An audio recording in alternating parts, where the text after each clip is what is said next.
এখন ক নাম্বার প্রশ্ন হচ্ছে অ্যাসেটটিকে তালিকা পদ্ধতিতে প্রকাশ করো। তাহলে আমরা ক নাম্বারটাকে তালিকা পদ্ধতিতে প্রকাশ করব। তাহলে দেখো আমরা ক নাম্বারটা যদি এখানে লিখি, তাহলে ক নাম্বারটা আমাদের প্রথমত লিখতে হবে দেওয়া আছে। কারণ উদ্দীপকে আমাদের গঠন পদ্ধতিতে দেওয়া আছে। এটাকে আমাদেরকে তালিকা পদ্ধতিতে করতে হবে। তাহলে দেওয়া আছে আমাদের a সমান কি?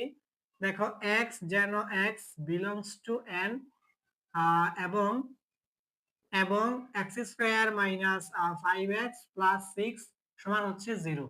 দেখো এইটা হচ্ছে আমাদের তৃতীয় অধ্যায় বীজগাণিতিক রাশির মধ্যে আমরা উৎপাদকে বিশ্লেষণ করেছিলাম। ওই কাজটা আমাদের করতে হবে এখানে। আমাদের কাজ হবে এখান থেকে x স্কয়ার থেকে। এখন আমরা এখানে এটা লিখব যে এখানে আমাদের হচ্ছে x square minus 5x plus 6 সমান হচ্ছে 0। এখানে আমাদের কি করতে হবে? Middle term factor. আর মিডল টার্ম ফ্যাক্টর করার একটা নিয়ম আছে দেখো। নিয়মটা হচ্ছে প্রথমত x স্কয়ার লেখো, পরে এই x টাকে এখানে লেখো। 5 আর লিখতে হবে না। এখানে প্রথম বন্ধনী দিয়ে প্লাস 6 সমান 0 দিয়ে দাও। ঠিক আছে? এই যে x স্কয়ার লিখলাম, পরে মাইনাস x লিখলাম, 5 টা লিখলাম না। প্রথম বন্ধনী দিলাম আর হচ্ছে প্লাস 6 সমান 0।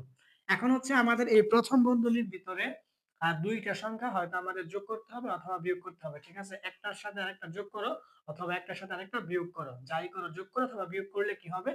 ওই দুইটা সংখ্যা তুমি যোগ করলে অথবা বিয়োগ করলে যেন এই 5 এর সমান হয়। আবার ওই দুইটা সংখ্যা গুণ করলে যেন এই 6 এর সমান হয়। এই শর্তটা পূরণ করতে হবে। তাহলে দেখো আমি যদি এখানে 3 আর 2 যোগ করি আমাদের কিন্তু কাজ হয়ে যাচ্ছে। দেখো আমাদের শর্ত ছিল যোগ করব অথবা বিয়োগ করব। আমি যোগ করলাম। তাহলে 3 আর 2 যোগ করলে কিন্তু আমাদের 5 ই হইতাছে। আমাদের শর্ত ছিল এটা সমান হতে হবে। সমান হয়েছে 5। আবার গুণ করলে যেন 6 হয়। 3 আর 2 গুণ করলে কিন্তু 3 দুগুণে 6 হয়। ঠিক আছে? তাহলে আমাদের শর্ত পূরণ করছে। এখন আমরা কি করব? এখানে x স্কয়ার লিখি। আর x টা 3 আর 2 এর সাথে গুণ অবস্থায় আছে। এখানে মাইনাস এখানে প্লাস, প্লাসে মাইনাসে মাইনাস হবে 3x, এখানে প্লাসে মাইনাসে মাইনাস হবে 2x, পরে হচ্ছে আমাদের প্লাস 6 সমান হচ্ছে 0। এখন দেখো আমাদের কিন্তু মান একই হইলো। এখানে x স্কয়ার যে x স্কয়ার, এখানে মাইনাসে 3টা x আর মাইনাসে 2টা x এ কিন্তু মাইনাসের 5টা x ই হয় আর প্লাস 6 হয় সমান হচ্ছে 0। অনেকে কি এই লাইনটা লেখে না। এই লাইনটা না লিখে এই লাইনটা করে ফেলে। তোমরা এই লাইনটা না লিখে এই লাইনটা করলেও হবে, সমস্যা নেই। আমি এটা একেবারে দেখাই দিলাম। এখন আমাদের দেখো এই জায়গায় এতটুকুর মধ্যে হচ্ছে x কমন আছে। আমরা x কমন নেই, কমন নেওয়া মানে কি ভাগ করা।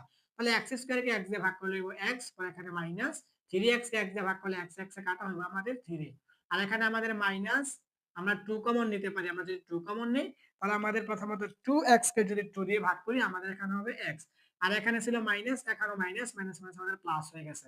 এখানে প্লাস, এখানে মাইনাস, প্লাস মাইনাসে মাইনাস, 6 কে 2 দিয়ে ভাগ করলে হইব 3। এই যে 3 সমান হচ্ছে আমাদের 0। এখন যদি আমরা আরেকটু কাজ করি দেখো আমাদের মাইনাসের আগে x - 3 পরে x - 3 আমরা x - 3 একটা কমন নিলাম। তাহলে x - 3 কমন নেই।